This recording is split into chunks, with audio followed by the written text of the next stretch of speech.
Hey guys, it's Dani from Outsidein here, and we are with Miranda, and we are going to be Zooming with Kirsten from Simon Community. She's going to give us a little bit of background about what they're doing, how they're dealing with COVID-19, general about homelessness, and what they're doing moving forward. So stay tuned.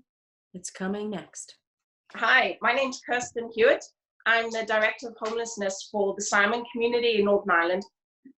We are the largest homeless provider in Northern Ireland, and we have 21 accommodation projects, which equates to about 382 beds.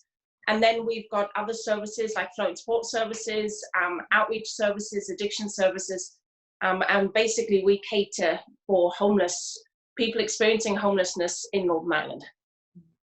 It's working with people who are experiencing homelessness is big. It takes more than just us as a provider. We work alongside lots of other organizations in the sector, lots of charities, lots of businesses working with homeless people. We enjoy working with you, and it's just an opportunity for us all to work together on what is quite a fundamental issue in society to help and to address. Yeah. So since you work with all these different partners and you kind of are on the front line where you see everything happen like in real time. So if you can just kind of let us know, like, what do you think currently, like what is the current need amongst, whether it's rough sleepers, or the current need within your own community when it comes to like helping people? Okay, well, I guess when it comes to helping people in our services, we have a lot of people who live in shared communal space. So they would potentially have a bedroom and then share facilities. And being homeless in itself is quite an isolating experience. And yet we're working now in an environment, and we're all living in an environment where we're being asked to isolate further. And so that's really challenging, I think, for our clients who already, lots of them will be dealing with mental health concerns, addiction issues, the breakdown of relationships. And so our staff have such an important part to play in that, and they are really stepping up. They're doing a brilliant job at the minute, just to help people build their social resilience and to help them as simple things like we have staff who are looking at buying dongles for some of our clients so that they can actually have Wi-Fi and be able to access and communicate with their families, their friends via the internet, via their phones and iPads and other kind of items that they can get hold of, just so that they can stay connected, which is vital and so important at this time. It's important for all of us. I think we all feel a bit disconnected in society. So to already be isolated and then to have that again is a big challenge, I think.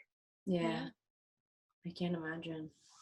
I think the other thing I guess at the minute, it's really, this whole crisis has really highlighted how significant having a home is. I don't know about you guys, but I have a home. It's a 3-bedroom house. I share it with my husband and my kids, but it's our space. And there's space for the 4 of us not to be in each other's pockets. But when we look at people who are homeless, and one of the biggest myths is that rough sleepers equates to homelessness, and it doesn't. There are lots of people sitting in temporary accommodation, people who are sofa surfing, who are staying with family and friends because they don't have a home of their own. And I think that's something we really, as an organization, want to highlight, how important a home is and how homelessness just is bigger than the people who are rough sleeping.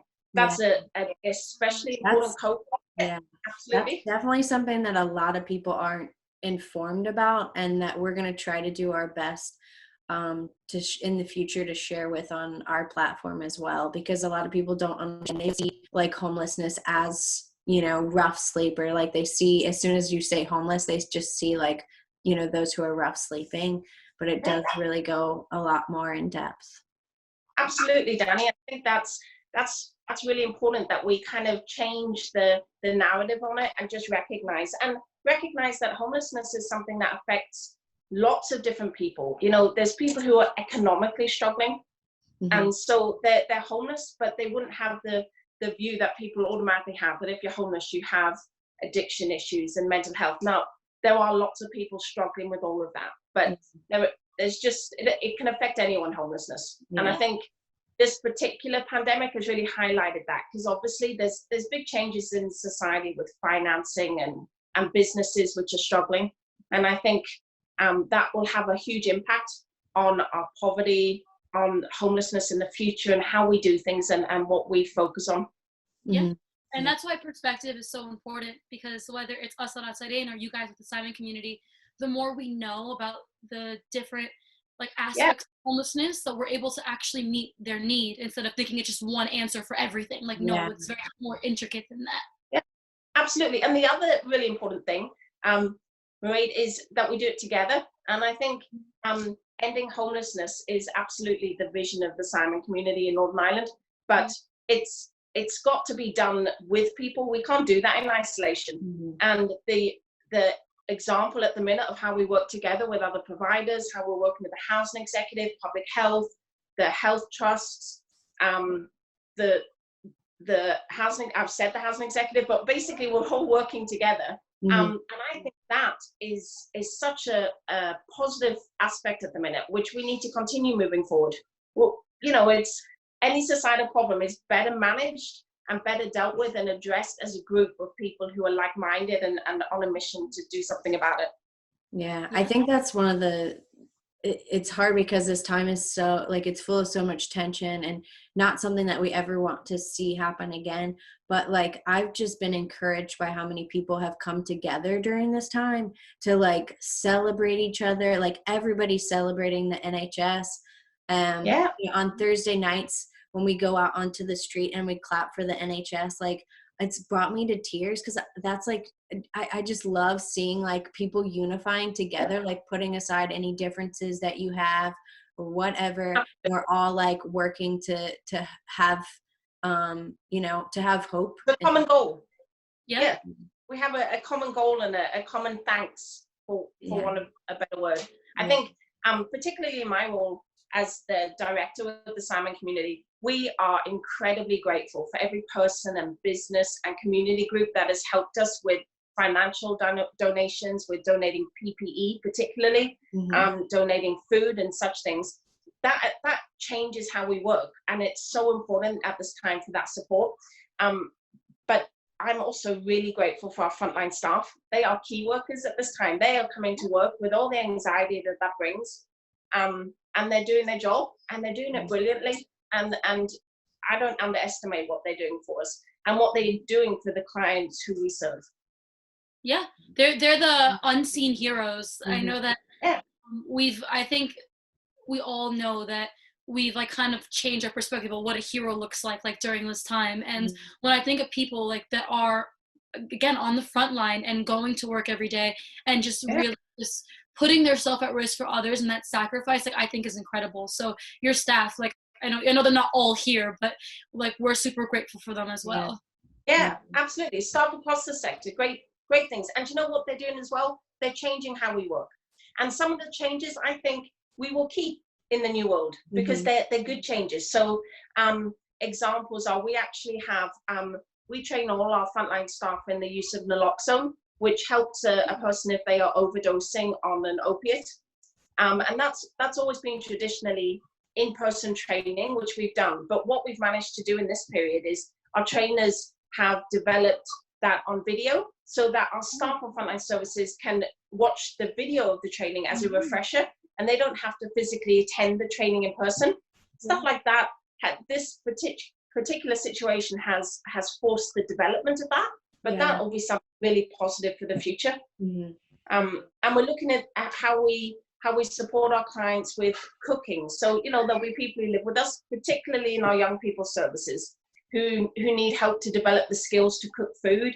So in a couple of our projects, we are buying enough food for 7 days, and then our staff video themselves cooking a meal, so that the young person can then follow the video of a meal being cooked and cook it themselves. Oh. So those are great positive things which you can see using in the future. But normally we would cook, and to be fair, we still absolutely recognize the importance of relationships and doing things with people. It's about collaboration. We don't want to do for, we want to do with. And so we will continue to do that. But the opportunity to video meals, and people can watch it and have a take home. So maybe they forget when they did it with you, and they can rewatch and see how to do it. That's great learning for us in this situation. That's amazing. That's such a good idea for, like, you know, anyone to use. And that's what I've been chatting with some people about, like, what's their favorite thing to watch on social media. And a lot of people are saying, like, I love watching like cooking videos. If it's like, you know, a short little blurb about how to like put something together that, like, it seems like, you know, simple, like I can actually do it even though I'm not like a chef or something like that.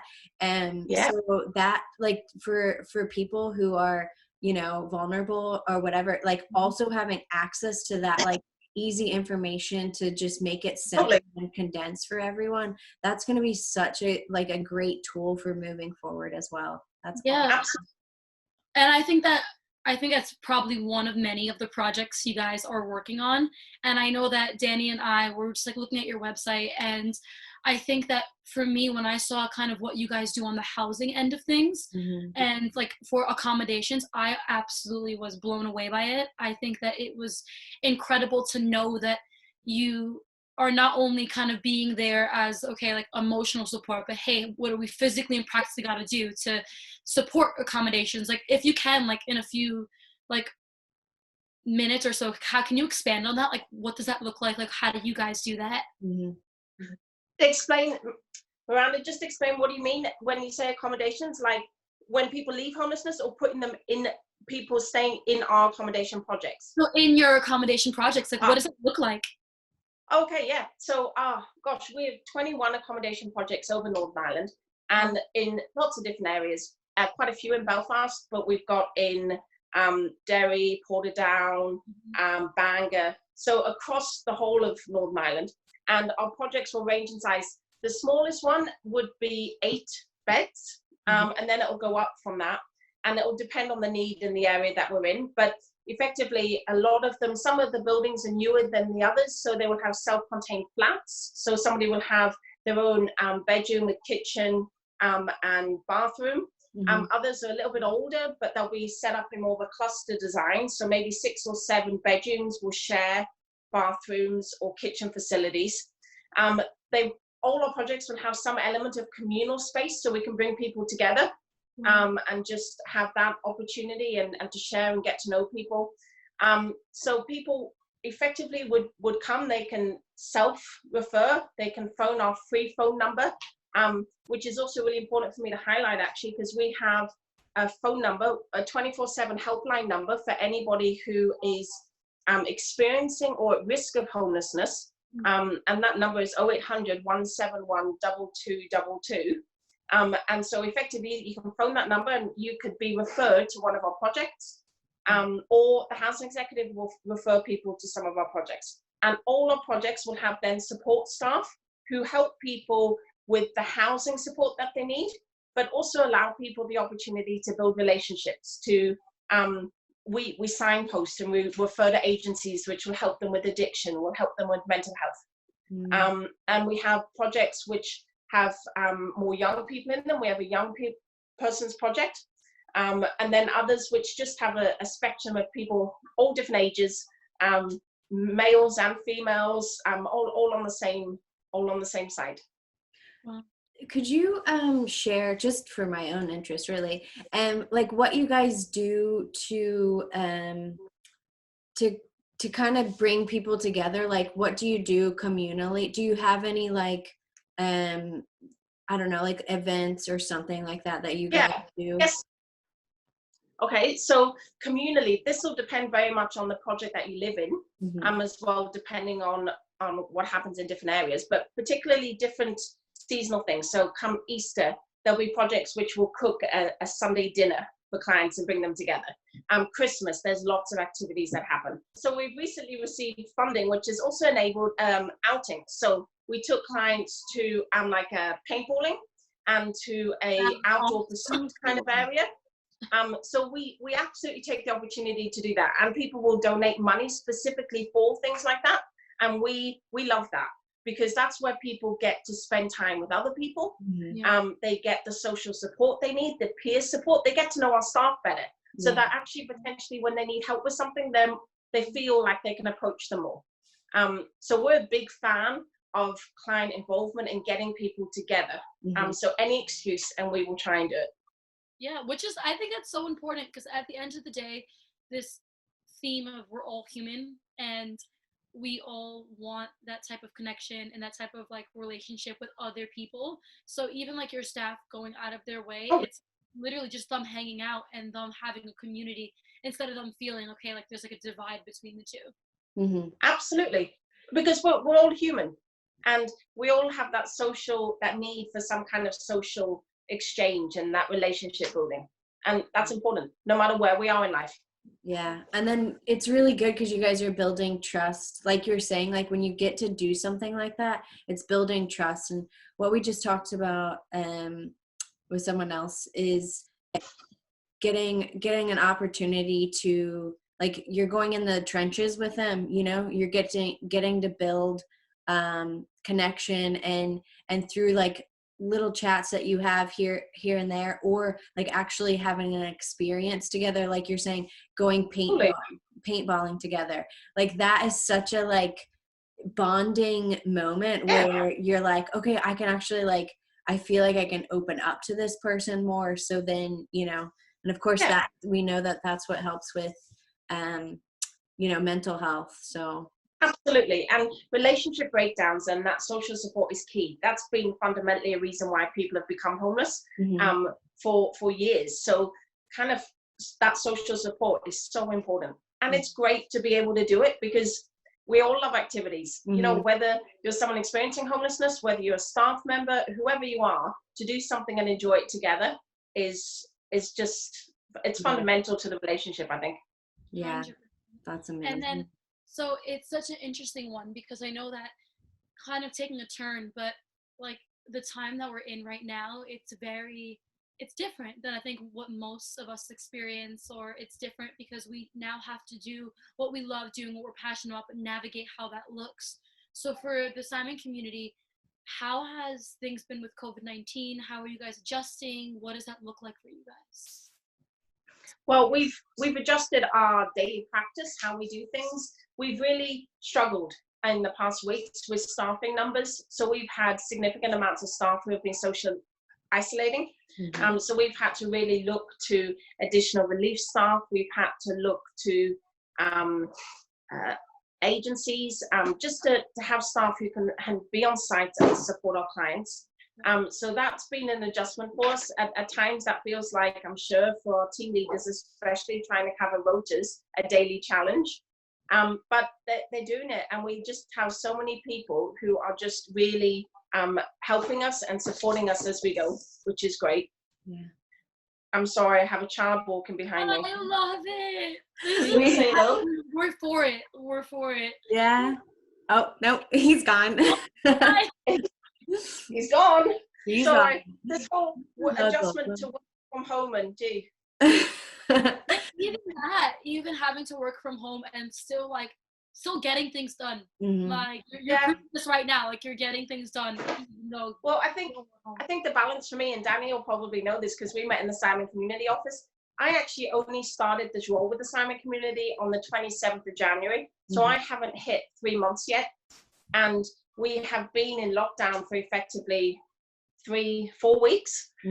So to start in a new organization, and I guess anyone who's started a new job, to then be in this situation is very different. The adaptation to working from home, to managing work and children at home it's not easy, but it gets done. And there's something about it which, you know, I guess we won't have this opportunity again, you know, fingers crossed, to spend time not spend the time commuting. The impact on the environment must be big. There's not half as much traffic, so there's lots I think we'll learn on the other end of this. That's good. How are you guys doing? How's Outsidein doing in this situation? So it's definitely been a transition.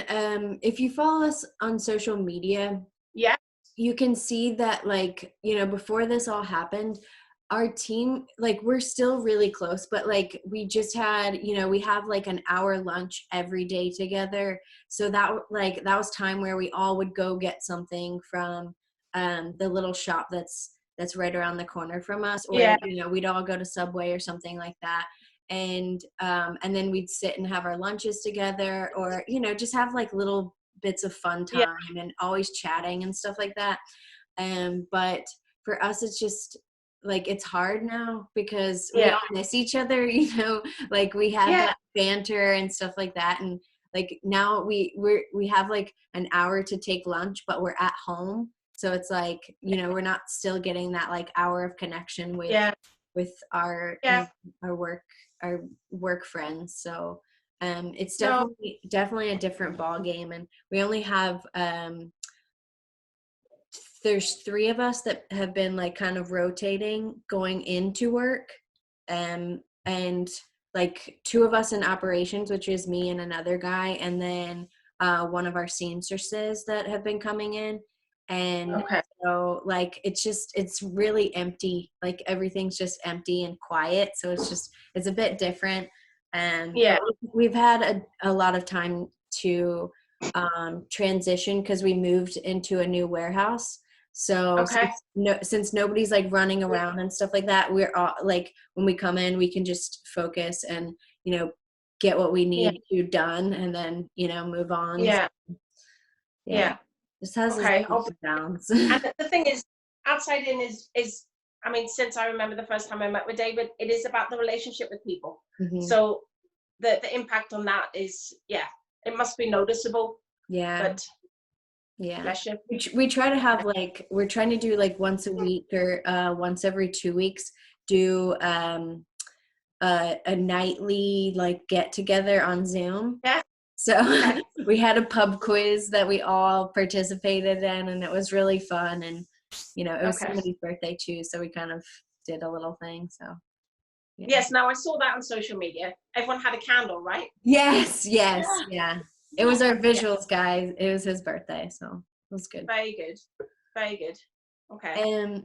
So transitioning a little bit, I think we already talked about kind of a myth about homelessness, which is what we were saying is the like what people think that it looks like. But if you could give us one story of hope that you can think of, we do, like, actually I'm wearing the Hope Sweet Hope, and that's our motto. And we're trying to build on that, especially because, like we were talking about earlier, people are feeling isolated.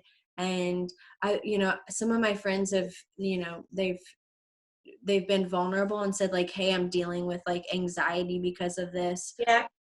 So if you could just help us share a little hope and give us a story. No, absolutely. I think across our services, and I think this is true of our staff teams across the board, across the picture, is that they are demonstrating the hope that people have is definitely in the relationships they're building. And so when people are faced with social isolation and effectively what seems like a bunch of rules which constricts them and their time, it's important for them to have the people to go to talk it through with and to understand it better. And so that sharing of information gives people a sense of hope that we're all in it together. And I think that's important. It's not a case of this particular group are experiencing this. All of us in some way are experiencing something which we need to be able to talk about. And I think our staff provide that opportunity for our clients. What's really important now, though, is that as we start, we're still in this situation, but we need to think ahead. And how do people transition to what the new normal looks like, and the evidence of the isolation they've had? How do they manage their mental health in that situation? And I think we are mindful of that, and we are starting to work on ways that we can support people and engage with people to just help with that situation. Yeah, wow, that's incredible. And I think that, again, it is about kind of looking at like the current need and meeting it, but also thinking ahead, as in we don't know what it's going to look like after, when there's no lockdown and quarantine, people don't have the social distance. So I think that's just as important. And I'm like, it's really encouraging to hear that you guys are already thinking about that. And we want to make sure whoever's watching, whoever's listening, they are able to get involved. So I know that you mentioned a number before, and I would love for you to mention it again, but absolutely, how can the listener get involved with the Simon community, helping you guys from now, whether it's right now or post COVID-19? Like, where's the opportunity? Okay, so get involved. There's numerous ways to get involved. We have a website, simancommunity.org, and if you go on that, you'll see the opportunity to donate financially. That will absolutely be used for our frontline clients, for our clients within frontline services, to better help them and support them, especially during this period. Donations of PPE have been gratefully received. Donations of food and clothing. And we are on that website where you can phone if you wish to donate and drop off anything, and we can look at supporting you with where to and where to deliver, or where a central location you could potentially bring it to. The other thing that's really important to highlight is that we have a 24/7 helpline number. So if you are at risk of homelessness or experiencing homelessness, you can phone this phone number and get the advice or support that you need at this time. And it's 0800 171 2222. So lift the phone and phone us if you especially are at risk or experiencing homelessness. Awesome. Thank you. Thank you so much. Oh, thank you for taking your time today. Thank you very much for chatting or wanting to chat to us. We are really grateful for the opportunity to chat to you, and we are also really grateful for the donations you've given us. They've gone in our welcome packs, so any new client who comes into our service gets an Outsidein item in their pack, which is great, and we look forward to continuing to work with you in the future.